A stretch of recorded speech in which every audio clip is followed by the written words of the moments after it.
사랑하는 회중 여러분, 여러분이 잘 아시다시피 벨직 신앙고백서 제29항에 보면 참 교회의 표지 세 가지를 우리에게 말하고 있습니다. 무엇이죠? 첫째는 순수한 복음 선포, 둘째는 올바른 성례 시행, 그리고 마지막은 권징 시행, 교회의 권징. 이 세 가지가 이게 진짜냐 가짜냐를 판가름한다는 거죠. 여러분이 잘 아시는 것처럼 AD 500년부터 1500년에 이르기까지 1000년 동안 교회는 하나님의 말씀을 거의 떠났습니다. 거의 떠났어요. 이때를 암흑의 시기로 봅니다. 진리가 없으면 이 말씀은 내 발의 등이요 내 길의 빛이니이다 그랬습니다. 진리는 빛이에요. 근데 진리를 무시하고 살면 곧바로 뭐가 오냐면 어둠이 오게 되죠. 어둠이 오면 어떻게 될까요? 길이 어딘지를 모릅니다. 위험한 곳이 어딘지를 몰라요. 불 속인지 물 속인지 짐승이 있는지 없는지, 그리고 내 방이 어떤 형태로 되어 있는지, 어지럽혀진지 정리가 된지 아무것도 알 수가 없어요. 그게 1000년 시간 동안 왔어요. 그러다가 1500년 초에 종교개혁이 일어나죠. 성경으로 돌아갑니다. 이게 개혁이라는 말이죠. 개혁은 성경으로 돌아간다. 성경으로 돌아가는 일이 생기기 시작하면서 바로 성경으로 돌아온 무리들이 1000년 동안 진리를 버리고 사람이 왕노릇하는 로만 캐톨릭에 다닐 수가 없게 되었어요. 그럼 우리는 어디 교회를 갈 것이냐 고민하기 시작했습니다. 어디 교회가 참 교회냐, 어디 교회가 성경에 근거한 교회냐 알고 싶었습니다. 그래서 기도도 부레가 그런 상황에서 이런 교회를 나가라. 세 가지. 올바르게 말씀이 해석되어지고 선포되어지는 교회. 둘째는 순수하게 선포되는 교회. 둘째는 올바르게 성찬과 세례가 시행이 되는 교회. 셋째는 교회의 권징이 있는 교회. 이게 성경에 근거한 교회다. 바로 이 세 가지 참 교회의 표지판이에요. 이게.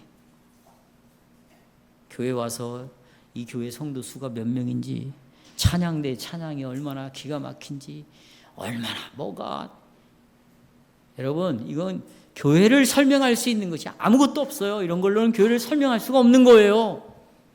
그건 여러분들이 교회를 그렇게 설명하고 있는 거지.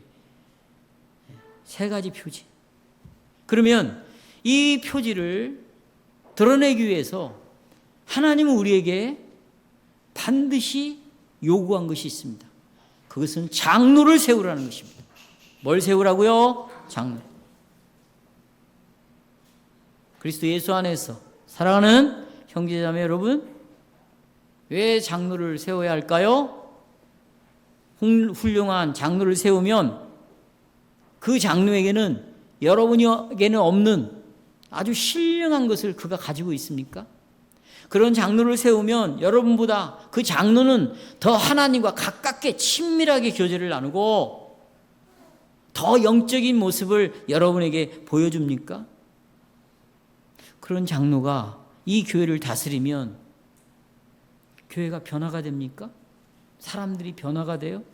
그리고 이 교회가 주위에 알려져 가지고 소문이 나서 그 장로 때문에 많은 사람들이 이 교회로 옵니까?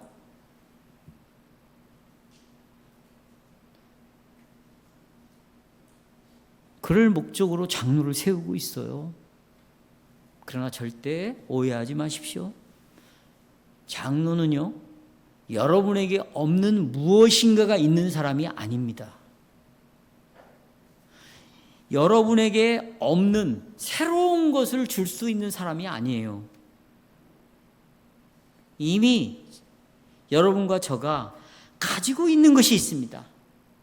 이것을 굳게 붙잡는 일에 누가 필요하냐면 장로가 필요할 뿐입니다. 여러분, 우리에게 모든 걸 하나님이 주셨습니다. 그게 뭡니까? 성령을 주셨습니다. 성령이 우리에게 주셨다는 것은 내게 필요한 모든 것을 주셨다는 것입니다. 왜냐하면 하나님께서 계획하시고 아들 예수님께서 하나님의 계획하신 약속을 다 성취하셨습니다. 그 성취하신 것을 이제 우리에게 적용시켜가는 일을 누가 하냐면 성령이 하시는데, 성령의 오심으로 우리에게 모든 것을 다 주셨다고 우리가 말할 수 있습니다. 따라서 장로는 이미 우리에게 말씀을 통해서 주신 모든 것들을 생각나게 하는 것입니다. 그리고 생각난 이 하나님의 말씀을, 그 말씀을 따라 살아가도록 돕는 역할이에요. 장로가 새로운 걸 줘서 알게 해가지고 여러분을 따라가게 하는 게 아니에요. 이미 여러분들은 성경을 다 가지고 있잖아요. 다 받은 자예요. 주님께서 우리에게 좋은 것을 구하라고 말했습니다. 구하라, 주신다, 찾으라, 찾는다, 두드리라, 열린다. 이게 뭡니까? 성령이에요. 성령을 구하라는 거예요. 근데 성령이 오셨습니다. 그러니까 이제 성령은 직접 성경을 가지고 여러분을 직접 인도하시는 거예요. 직접 우리는 누굴 따라가는 거예요? 성령을 따라가는 거예요. 여러분, 어떤 사람에게는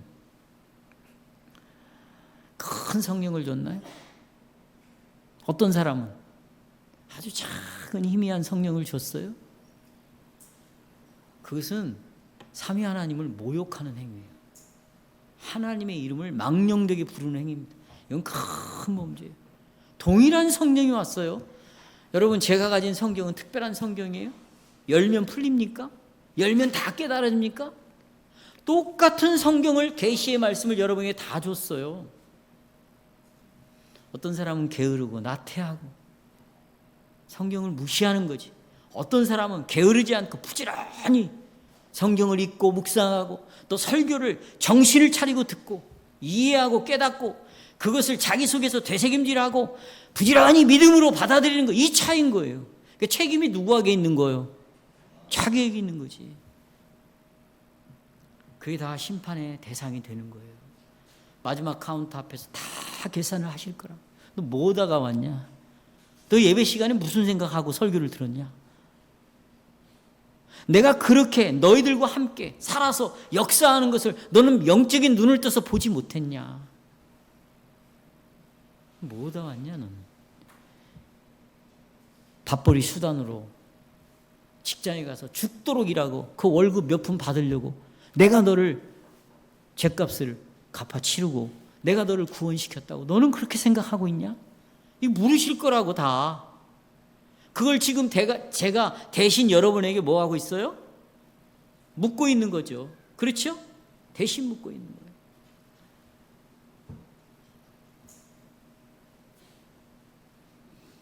주님께서 성령을 주셨기 때문에 이제 우리를 직접 인도를 하시고 나는 직접 성령의 인도를 따라 살아가야 될 그런 당사자가 됐죠. 이런 일을 위하여 하나님은 장로를 주셨다. 이런 일들을 위하여. 저는 그래서 오늘 설교를 이렇게 요약했습니다. 보십시오. 회중이 세운 장로는 회중이 스스로를 살피는지, 자기 스스로 자기를 살피는지, 또 성만찬 시에 그들의 양심을 물어야 된다. 참 복잡하고 어려운 말 같지만 이미 우리는 이것을 다 배워서 알고 있습니다. 이 요약된 주제를 가지고 세 가지 대지로 말씀을 드립니다. 첫째, 계시라는 것은 열어서 알려준 것이다. 그게 성경이라는 걸 계시라고 그래요. 그러니까 여러분 스마트폰, 그렇죠? 그러면 스마트폰은 손에 쥐는 폰인데 이놈은 똑똑하고 이것은 이런 것이 때문에 스마트폰이다. 이렇게 설명하고 스마트폰을 이해합니까? 아니죠? 스마트폰 하면 그만 가는 거예요. 이걸 풀면 의미가 사라지게 되어 있어요. 그러니까 계시, 성경은 계시다. 그러면 그 자체로 외워야 돼요. 성경은 계시다. 예, 그 계시, 성경의 완성과 함께 장로가 시작이 되는 거예요. 자, 이 무슨 말일까요? 먼저 우리는 관심을 장로에게 둬서는 안 됩니다. 관심을 우리 자신에게 두어야 됩니다.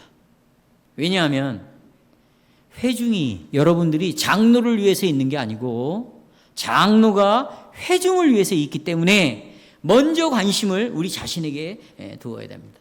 이 회중은 여러분과 저는 각각 따로 떨어져 있는 개개인이 아니라 연합된 몸이에요. 한 몸입니다. 이 몸은 예수 그리스도의 핏값으로 사신 예수님의 소유인 교회가 바로 예수님의 몸입니다. 그래서 예수님께서 이 땅의 모든 사역을 다 끝내셨죠. 그리고 승천하셨습니다. 그리고 아들아 수고했다. 그리고 아버지가 아들을 가장 영화롭게 했습니다. 하늘과 땅의 모든 권세를 가지고 만왕의 왕으로서 이 세상을 다스리는 왕이 되게 하셨습니다. 그때 아들이 무엇을 또한 영화롭게 한지 아세요? 교회입니다. 왜냐하면 자기의 아내인 신부인 이 교회, 여러분과 저도 예수님께서 영화롭게 해주셨어요. 그래서 너희 시민권이 이 땅에 있지 않냐고. 어디 안에 있다? 바로 그리스도 안에 있다는 것입니다. 왜? 하늘보좌 우편에 예수님이 계시니까. 그렇기 때문에 이렇게 영광스러운 교회가 되었죠. 그러므로 누구도 그 어떤 직분자도 목사도 장로도 교회가 받은 선물이 있어요. 교회가 받은 것 그리스도와 한 몸이 되었다는 거예요. 이것을 어떤 직분자도 어떤 성도도 한 몸됨을 훼손시켜서는 안 됩니다. 이것은 영원히 용서받지 못할 죄예요.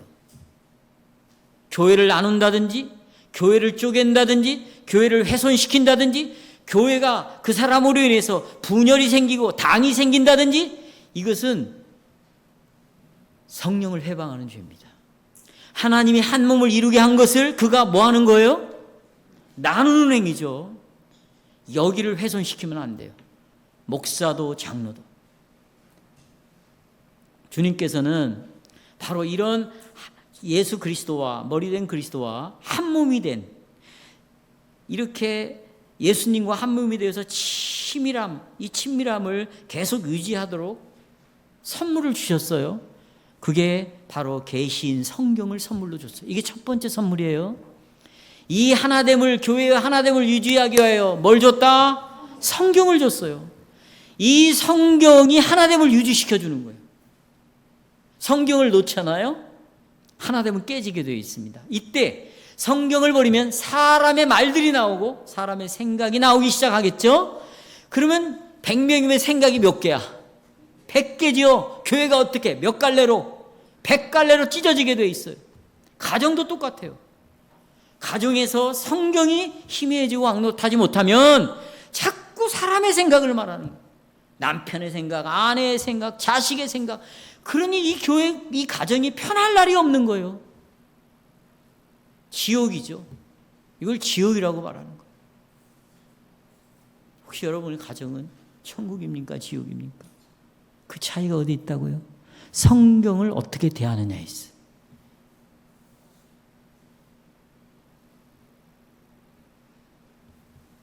그래서요, 성경은 하나님과 그의 아들과 그 다음에 성령에 대하여 알 수 있는 모든 것, 부족함이 없도록 삼위 하나님을 다 알 수 있도록 성경에 기록을 해놨습니다.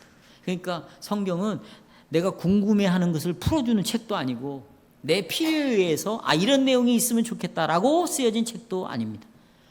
다만 하나님께서 우리가 알아야 할 것을 모두 다 기록한 책이 성경이에요.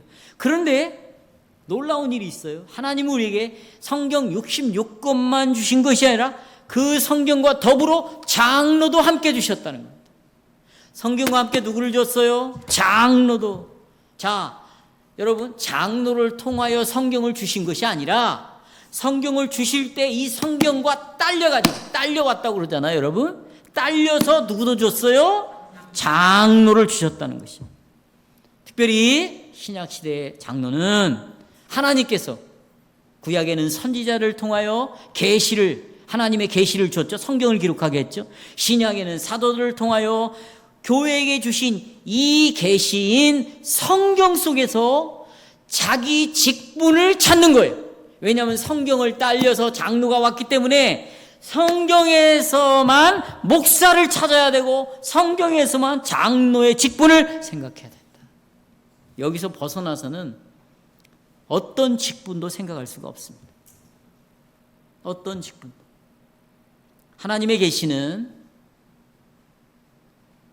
예수님의 제자들, 그 다음에 마지막으로 부른 바울 사도의 사역을 통해서 하나님의 계시, 성경이 다 완성이 됐어요. 우리가 이런 사도들이 한 일이 그런 일인데, 사도들의 이런 성경을 기록하고 성경을 완성한 이런 사역을 볼 때 생각나는 직분자가 있는데, 구약의 선지자들도 그래요.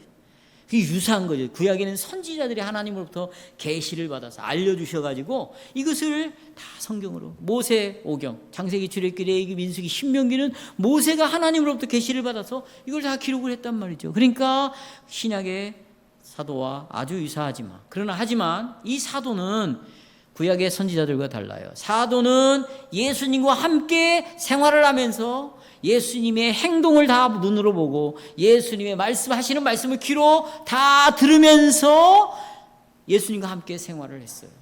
그래서 구약의 선지자들보다 신약의 사도들이 훨씬 더 탁월합니다. 여기는 앞으로 오실 예수님 구원자를 바라보면서 하나님의 말씀을 받았다면, 이 사도들은 이 땅에 오신 예수님과 함께 3년 동안 삶을 살아가면서, 그러니 누가 더 탁월하고 뛰어나겠어요? 사도들이죠. 바로 이런 사도들은, 그래서 아포스토로스라는 말은 증인이다, 목격자다. 누구를 증인해요? 예수님. 누구를 목격해요? 예수님을. 그래서 여러분, 사도가 목격한 그 예수님의 사역, 말씀, 이 모두를 다 교회에게 계시하여 줬어요. 알려줬어요. 선포했어요. 가르쳤어요. 이들은 그리스도를 자기네들의 생각으로, 사변으로, 논리로 설명을 한 게 아니에요. 자기가 본 그대로, 자기가 들은 그 말씀 그대로 전달했어요. 그러니까 목사가 설교를 할 때는 이 완성된 성경에서 벗어나서 자기 논리로, 자기 사변으로, 자기 경험을 근거로 해서 말하는 것은 설교가 될 수가 없는 거예요. 그는 그리스도의 종이 아닙니다. 종은 그리스도의 종이죠. 그 종을 누가 보냈습니까?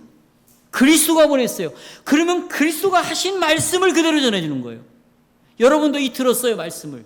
들은 말씀을 가지고 자꾸 자기의 머리로, 사변으로, 자기의 지식으로 어디서 읽은 책을 거기다가 덧붙여서 설명해 주면 안 되는 거예요. 그냥 그대로 고지고대로 그걸 말해주는 겁니다. 거기서 그냥 남편 얘기, 아내 얘기, 자식 얘기 주저리 스톱. 멈춰야 돼요. 입을 막자.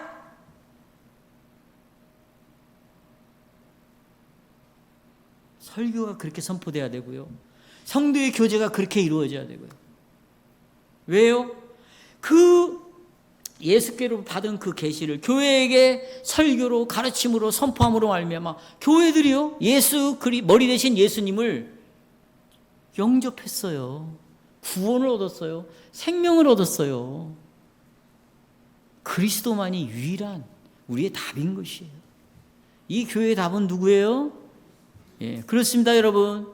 사도들의 이런 사역을 통해서 받은 계시로 성경이 완성이 되었습니다. 완전한 계시를 갖게 되었습니다. 그래서 이 말씀을 통해서 이제 성도들과 그의 머리 대신 그리스도와 아주 사귐이 주님과 깊은 연합이 일어나기 시작했어요. 어디를 가든지 주님이 늘 함께 있다는 걸 이들은 믿었어요. 무슨 말을 하든지 주님의 말씀을 전했어요.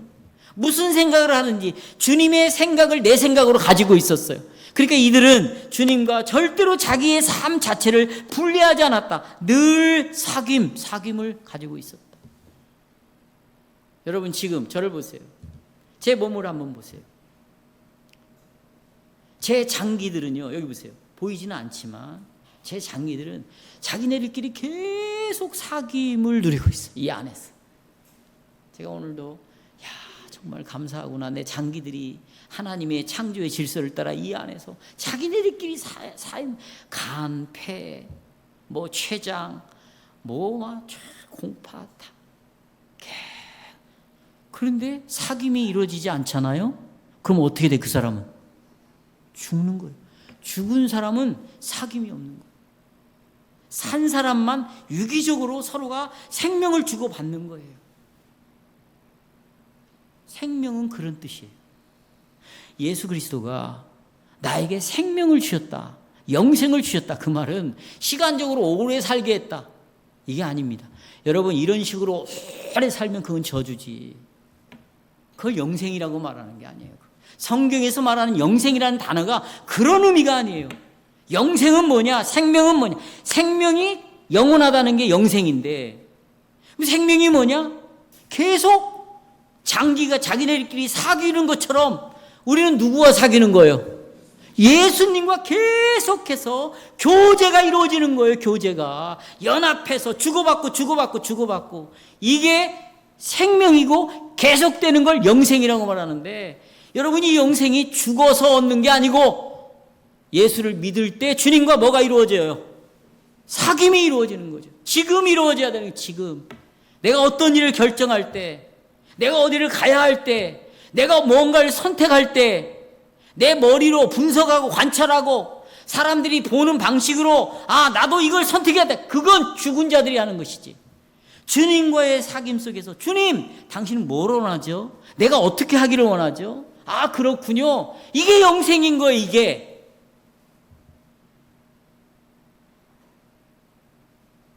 자기 예수 믿으니까 생명 얻고 영생 얻었으니까 죽으면 천당 간다. 못 간다니까. 천당. 지금이 중요한 거예요. 지금 살아있는 사귐을 예수님과 누리는 것이 중요해요. 그러면 여러분 봐요, 이렇게 주님과의 사귐 속에서 내가 예수 그리스도의 머리 되신 이분을 찬양하고 이분에게 영광을 돌리고 주님과 친밀한 교제를 나누기 위해서 필요한 선물을 아까 성경을 줬다고 그랬잖아요.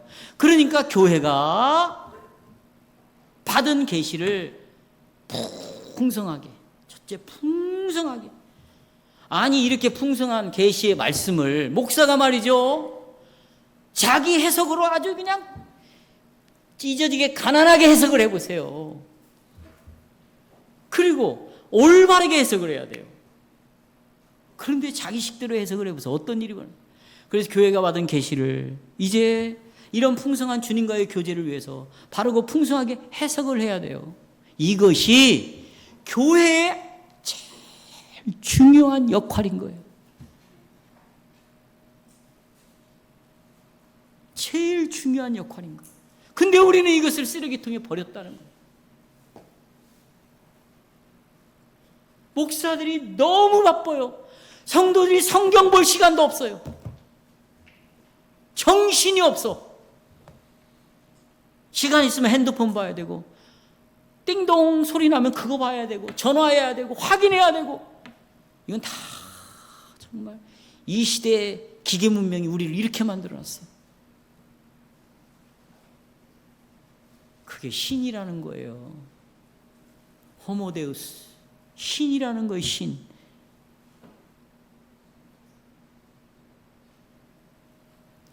교회의 본질, 여러분의 본질은 성경을 바르게 풍성하게 해석하는 것이다.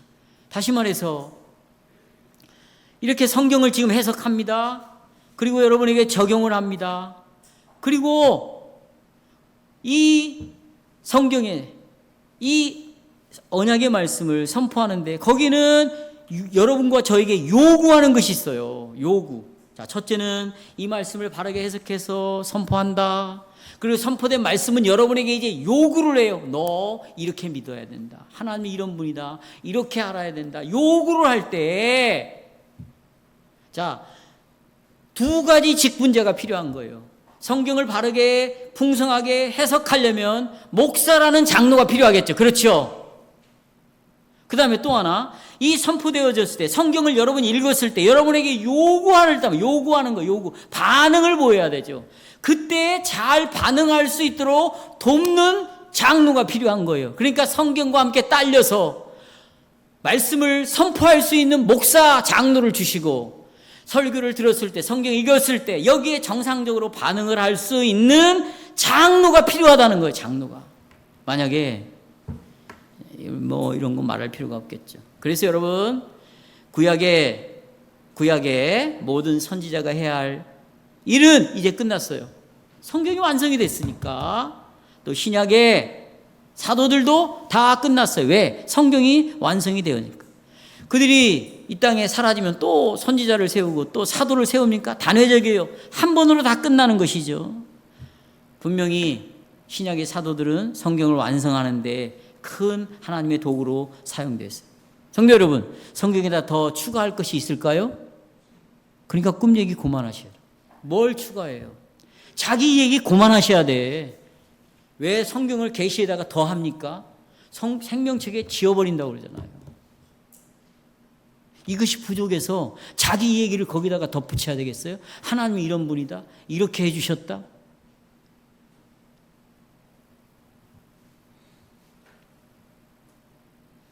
더 이상 추가될 것도 없어요. 성경은 완성되었어요. 이것이 선지자들의 과업이고 사도들의 과업이고, 우리 가운데 이제 사도는 더 이상 우리에게는 존재하지 않습니다. 그런데 이제 중요합니다. 그럼 우리가 관심은 어디를 쏟아야 되는가? 기름 부음을 받은 이 교회가 해야 할 일에 여러분이 이제는 초점을 맞춰야 돼요. 교회가 해야 할 일에. 문제는 우리는 이 계시의 말씀을 내 것으로, 우리의 것으로 삼아서 하나님과 이렇게 친밀하게 한 몸으로서 몸이 되었는데, 이 몸을 어떻게 세상 사람들에게 보여줄 것인가, 나타낼 것인가, 이것이 이제 교회가 해야 할 일이죠. 자, 사도도 끝났어요. 사라졌어요. 선지자도 다 사라졌어요. 이제 교회가 남았어요. 교회가. 그 자리에 뭐가 남았다고요? 교회가. 요한 1서 1장 3절 보겠습니다. 우리가 보고 들은 바를, 사도들이 하는 말이에요. 보고 들은 것을 너에게도 전했다. 목적이 뭐냐? 사도들과 너희로 우리와 뭐가 있게 하려고? 사귐이, 이 생명의 교제가 있기도 하려고. 그런데 우리의 사귐은 어디로 더 나가냐면, 우리의 사귐은 그의 아들 예수 그리스도, 아버지와 그의 아들 예수 그리스도와 더불어 사귀는 것이다. 그러니까 사도와 성도들과의 이 사귐은 곧 아버지와 그 아들과의 사귐이 있게 하기 위해서다. 바로 장로의 역할은 여기에 있어요. 여기에. 보십시오, 여러분. 장로가 하는 일은 이미 하나님으로부터 계시를 받았어요. 이 말씀을 받았습니다. 사도에 의해서 이 계시가 성도들에게 다 전해졌어요. 그러면 이 말씀을 들은 성도들은 이 계시된 말씀이 해석이 되고 적용이 되어질 때 성도들은 그것을 제대로 이해했는가를 파악해야 되잖아요. 또 이 하나님의 말씀에 올바르게 반응을 하고 있는가를 살펴봐야 되잖아요. 그래서 살피라고 누구를 줬다고요? 장로를. 자, 여기 지금 두 장로님이 있는데 보세요. 그렇게 많이 적지 마세요. 그냥 좀 들어보세요. 다 아는 거니까. 지금 이 장로들의 사역은 이 말씀이 딱 선포될 때 장로의 사역이 시작되는 거예요. 왜요? 들은 말씀을 가지고 여러분을 살피는 거예요. 아시겠어요? 그런데 여기서 자기 나름대로 무슨 경건서적 읽고 어디 TV에 어느 목사의 설교를 들어. 그러면 장로는 사역을 시작할 수가 없어요. 왜? 그 책을 우리가 다 읽어야지. 그 설교를 우리가 뭐 해야 돼? 다 들어야지. 그건 들은 사람만 해당이 되는 거고 본 사람만 그 해당이 되는 걸 가지고 교회에서 여기서 나눔을 갖는다는 것은, 아니 경험이 있으려면 이 교회 전체 성도들에게 체험을 다 하게 해야지. 자기만 체험한 걸 가지고 어떻게 그것을 나눌 수가 있는 거예요? 우리 모두가 어떻게 같은 믿음을 가지고 주님과 교제가 이루어질 수 있겠어요? 불가능한 거예요. 어떤 사람이 이렇게 말해요. 교회는 다양성이 있어야 된다. 각자 다 다양하게. 그것은 그럴 때 쓰는 용어가 아니에요. 이것은 성부, 성자, 성령은 다양해. 역할이 달라요. 구분이 된다는 거예요. 그러나 분리는 된다, 안 된다. 한 하나님이다. 우리가 이 말을 하고 저렇게 말할 수 있지만 이것은 하나의 신앙 고백을 갖고 이 얘기를 해야 되는 거예요. 왜? 우리의 삶의 현장이 다르니까.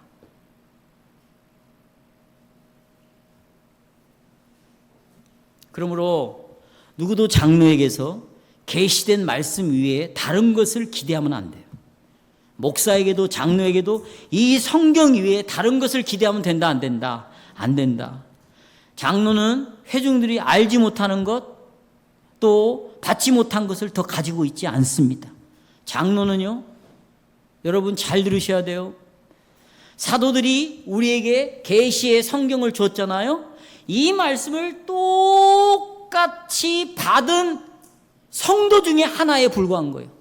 목사도 이 말씀을 받은 회중의 한 사람이요, 장로도 이 말씀을 받은 회중의 한 사람인 거예요. 그 이상 그 이하도 없어요.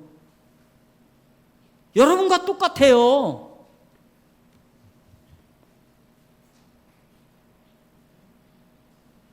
성도 여러분, 놀라운 것은 이 계시의 말씀이 언약의 형식으로 왔다는 거예요. 여기에 이제 장로를 설명하는 아주 중요한 의미가 있는데, 무슨 형식으로 왔다? 언약의 형식. 언약이라는 건 두 가지죠. 두 요소가 있다고 그랬잖아요. 하나님의 약속이 우리에게 있고, 약속, 그 다음에 이 약속에 대한 믿음, 신뢰, 그것이 우리의 책임이라는 거죠. 그런데 지금 제가 설교 시간에 하나님의 약속이 무엇인가를 여러분에게 설교로 다 얘기했어요. 이렇게 설교도 했어요. 어떤 사람은 그걸 책으로 내기도 해요. 또 어떤 사람은 그걸 잘 해석해서 또 가르치기도 해요. 여기서 끝나면 안 된다는 거지. 이러면 언약이 될 수가 없어요. 자, 이렇게 하나님의 약속을 해석도 해줬어요. 설교도 했어요. 책으로 다 썼어요. 그리고 이렇게 살아갑시다, 이렇게 말을 했습니다. 여기서 끝나면 언약의 말씀이 아니에요. 언약의 말씀이 이제 언약의 당사자인 하나님과 언약의 대상인 여러분이, 이제 하나님이 그렇게 하셨다면 여러분이 이 말씀에 대해서 뭘 보여야 돼? 반응을 보여야죠. 반응을. 말씀을 해석하고 전하는데 목사라는 장로가 필요하고, 또 언약의 말씀에 적절하게 반응을 하려면 여러분을 격려해주고 잘 감독할 수 있는, 어떻게 반응을 보이는가를 살필 수 있는 장로가 필요하다는 거예요. 만약에 여러분 이 장로가 없다면 정상적인 교회가 될 수 없어요. 뭐 세례교인 25명이니까 장로를 세우고, 교회가 사이즈가 있으면 뭐 폼으로 다 장로를 세웁니까? 그게 아니에요.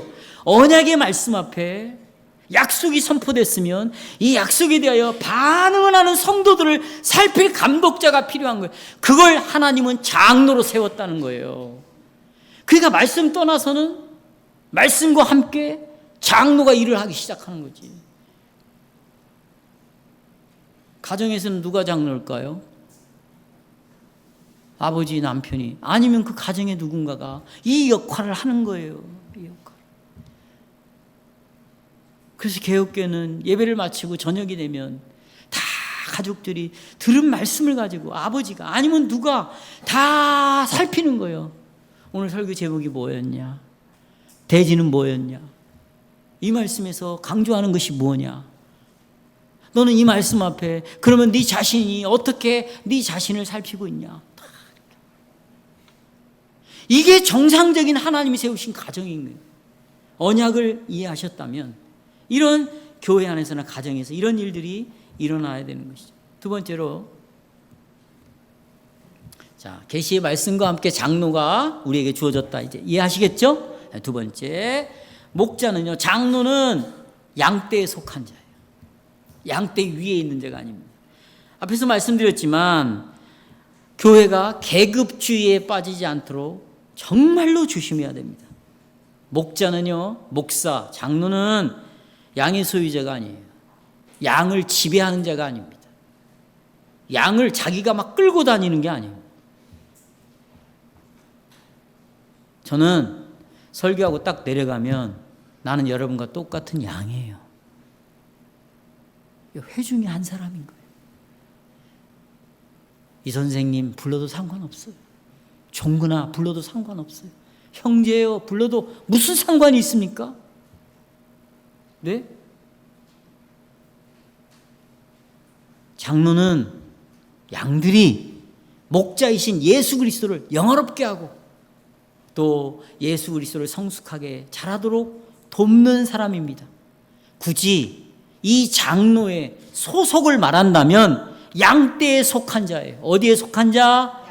자, 28절 오늘 설교 부문에 딱 나와 있어요. 사도행전 20장 28절 보십시오. 다 여러분은 장로 자기를 위하여, 자신을 위하여, 장로 자신을 위하여 또는 온 양떼를 위하여 두 가지가 지금 병행으로 사용되고 있어요. 그러니까 자기 장로는 곧 어디에 속한데? 여기 양떼에 속했다. 성령이 그들 가운데 양떼들 가운데에서 감독자로 장로로 삼고 하나님이 자기 피로 사신 교회를 보살피게 하였다. 이 말은 장로는 자신을 회중과 같은 양떼로 인식하고 있어야 된다. 장로가 되면 사람이 싹 바뀌어. 여러분, 싹 바뀝니다. 이것은 정말 죄를 짓는 거겠죠. 여기서부터는 질서가 파괴가 되는 거예요. 그럼 구체적으로 여기 자기를 살피고 온 양떼를 살피라 그랬는데, 그렇죠? 네. 그러면 장로는 보세요. 자기도 자기를 잘 살피면서 능력이 있어가지고 동시에 양떼도 살필 수 있는 거단 말입니까? 장로는 스스로 자기를 살피고 목사는 내가 알아서 나를 잘 살피고 그 다음에 성도도 살피는 겁니까? 성경이 이렇게 말해요. 보세요. 인간은, 예수님이 뭐라고 말해요? 야, 어떻게 다른 사람에 있는 작은 티끌을까지도 지적을 하면서 네 안에 있는 들보 큰 죄는 못 보냐? 그 말은 인간이 이렇게 완전히 부패하고 오염되고 타락되어 있다는 말이죠. 그러면 장로는 타락이 안 돼 있어요? 어떻게 장로가 자기를 살피면서 성도도 살필 수 있겠어요? 이것은 있을 수가 불가능한 거예요. 불가능한 거예요. 나는 목사니까 늘 기도하고 성경하니까 난 내 자신을 스스로 살필 수가 있어. 이것은 하나님 앞에서 이 사람은 자기를 속이는 자예요. 이런 사람의 말을 절대로 믿으면 안 되는 거예요. 불가능한 거예요, 여러분. 왜? 인간은 스스로 자기를 살필 수 있다 없다. 아까 그러잖아요. 자기를 살피는 문제에 대해서 자기 안에 있는 엄청난 들보를 못 본다는 거예요. 그 말은 인간이 스스로 살필 수 있다 없다? 없다는 거죠. 없다는 거예요. 그러므로 28절의 말씀을 교회가 순종하려면 교회는 여러 장로를 두어야 돼요. 목사 장로, 그 다음에 성도를 살피는 장로, 다 같은 장로인데 둘만 있으면 안 돼요. 셋 이상이 돼야 돼요. 수가 적어도.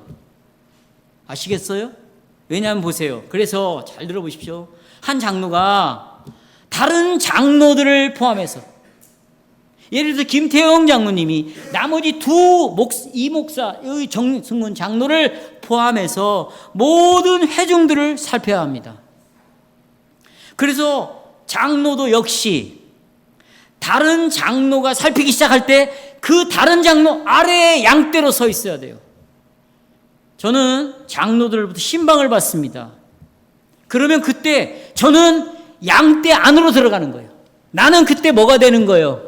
양떼가 되는 거예요. 장로의 다스림 앞에 복종을 하는 거예요. 내가 장로를 살핀다. 그러면 이 장로들은 회중의 한 사람으로 들어가는 것이에요. 그러니까 장로가 여럿이 있어야 되겠죠. 부부관계도 똑같아요. 아내가 말씀으로 권면을 하면 남편은 곧바로 양으로 돌아가는 거예요. 아내가 그러면 아내가 들어가고. 이게 성경이 세운 질서예요. 그러므로 교회 장로는 신방을 하는 자와 받는 자의 구별을 갖게 해서는 절대로 안 돼요. 살피는 자와 살핌을 받는 자의 구별을 갖게 해서는 안 돼. 이게 계급이 생기는 거예요. 이제 뭐가 생긴다? 그러므로 교회 장로는 항상 목사는 항상 자신을 회중의 자리에 두어야 돼요. 어디요? 회중의 자리에. 내가 이제니까 여기 올라오지만 저 여기 앉아있다 올라왔어요. 왜? 나는 회중의 한 사람으로 올라오는 거예요, 여러분. 근데 그래서 다른 장로가 회중을 살피고 그를 인도할 때 기꺼이 목사가 됐든 장로가 됐든 그 다스림 아래 있는 것이다.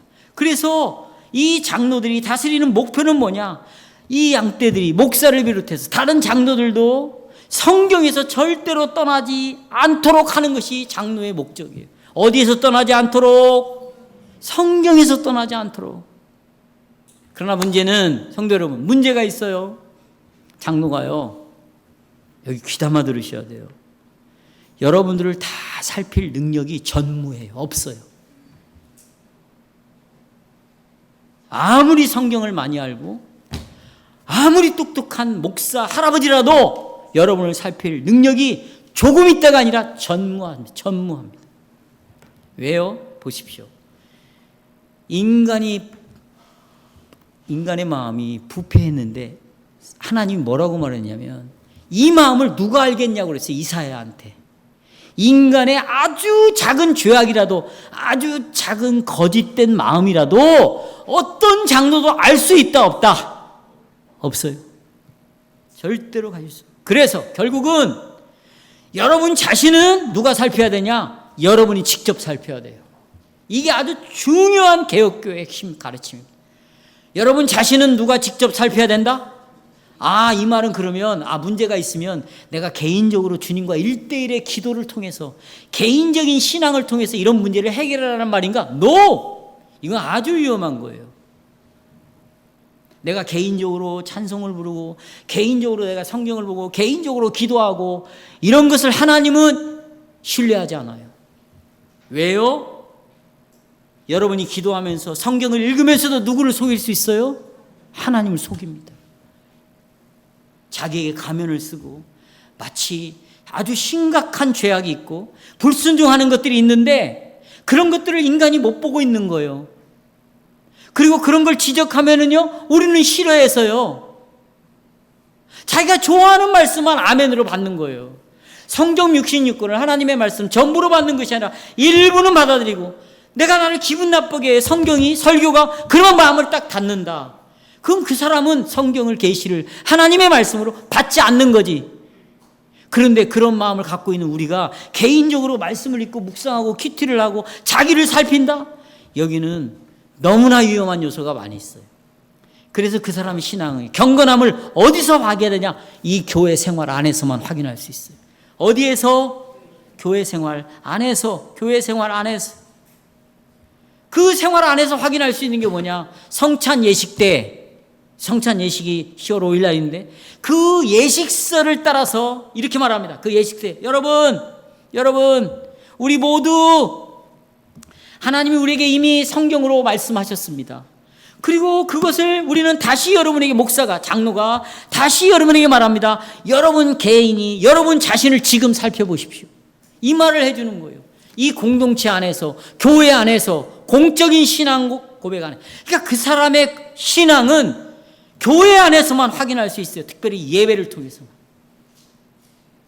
이 사람이 예배를 어떻게 참여하고 있는가, 들은 말씀을 어떻게 이해하고 깨닫고 어떻게 반응을 보이고 있는가로만 드러나는 거지, 개인적으로 자기가 과거에 어쨌든지 저떻든지 뭘 체험했든지 하나님은 그것을 신뢰하지 않는다. 나는 그걸 인정하지 않는다. 이렇게 말하고 있는 거예요.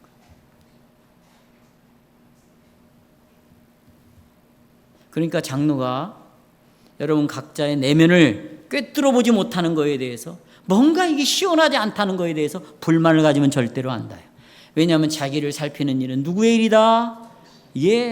장로는 단지 중요합니다. 이미 여러분들은 성경이 주어졌기 때문에 성령을 통하여, 이 성경을 통하여 하나님의 말씀을 이미 들었어요. 들은 이 말씀을 저는 동일하게 해석해서 풍성하게 여러분에게 설교하고 있어요. 그것을 가지고, 그 말씀을 가지고 여러분이 살피고 있는가를 살피는 거예요. 여러분이 이 말씀을 가지고 살피고 있는가를 뭐한다? 살피는 거예요. 여러분이 숨어있는 그 죄악들을 마치 장로가 다 아는 것처럼 말하지 않습니다. 왜냐하면 장로는 여러분 자신을 직접 살펴야 된다고 말해주는 사람이기 때문이에요. 그래서 장로를 세워가지고 계속 여러분의 양심을 재촉해요. 왜 양심을 재촉합니까? 이미 여러분들은 성경을 가지고 있고 성경을 읽으면서 성령을 통하여 직접 하나님의 말씀을 들었고 복음 설교를 통하여 여러분이 다시 반복해서 하나님의 말씀이 들었기 때문에 들은 말씀으로 네 양심을 좀 살펴라. 네 양심을. 이것을 재촉하는 것밖에 없는 거예요. 성도 여러분, 우리는 근본적으로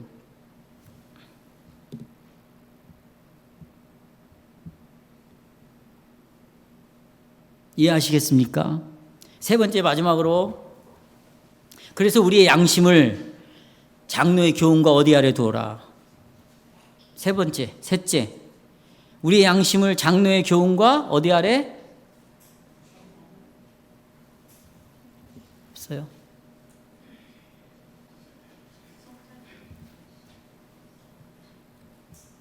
감독 아래 두어야 됩니다. 아시겠죠?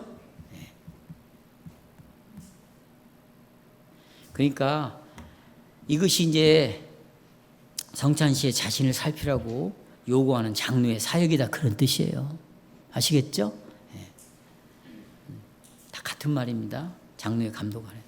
그래서 사랑하는 여러분, 성찬에서 이제 주님은 장로의 입을 통해서 이제 목사죠. 여러분이 자기를 살피라고 이제 말하는 것이죠.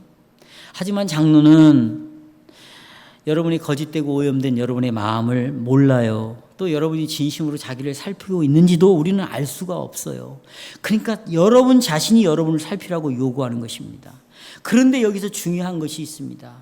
살필 때 각자가 살피지만 보세요. 누구의 감독 아래서 살피래요? 바로 그겁니다. 장로 앞에서 살피라는 거예요.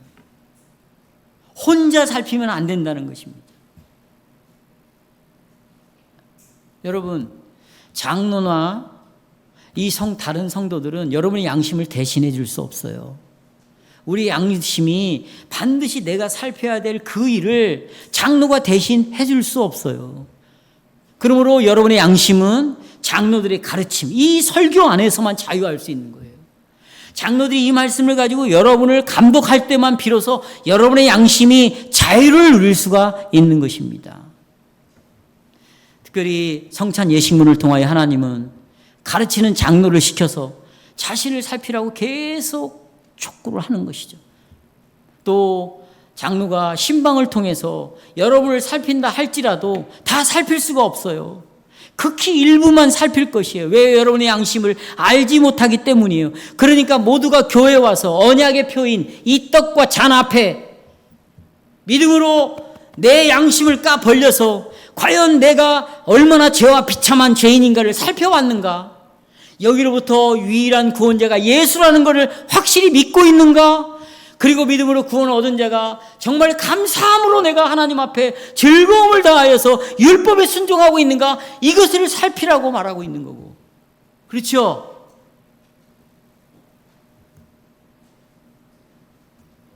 우리 중에 이런 사람들이 있어요. 이렇게 반응할지 모르겠습니다. 목사님, 장로님, 나 다 알아요. 다 안다니까. 내가 알아서 할게요. 내가 회개할 마음이 생기면 회개하고, 내가 이렇게 할 때 내가 알아서 다 할게요.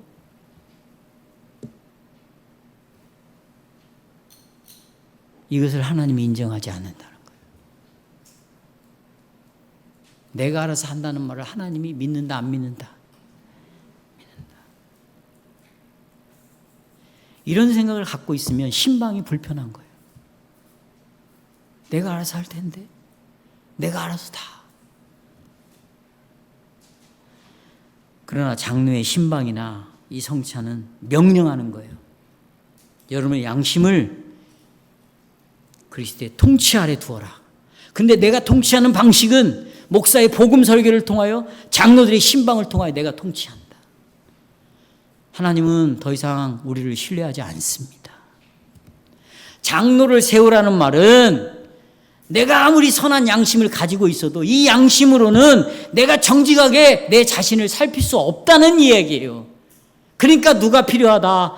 장로가 필요하다. 그 은밀한 삶, 가장 깊은 내면의 생활까지 장로의 통치 아래 두라는 거예요. 그 장로 앞에서 네가 들은 말씀을 가지고 살펴보라는 거예요. 증인이 되는 거죠, 장로가. 그때 우리는 장로 앞에서 아주 은밀한 걸 자기가 다 알거든요. 그때 살펴보기 시작하는 거죠.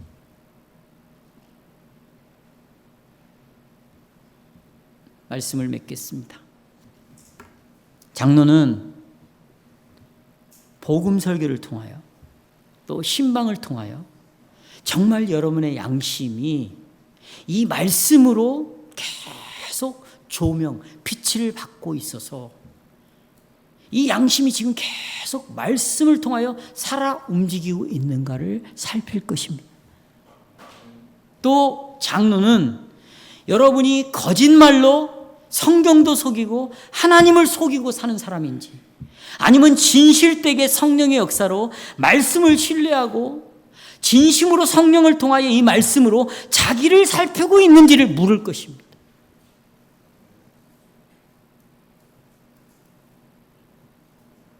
이렇게 하신 이유는 아버지가, 하나님이 예수 그리스도 안에서 이 교회를 지키는 방식이기 때문입니다. 여러분의 영혼을 보호하고 보존하는 방식입니다. 이것이 하나님의 사랑의 방식입니다. 이것이 하나님 나라의 방식인 것입니다. 이것이 하나님의 은혜인 걸 믿으시기를 바랍니다.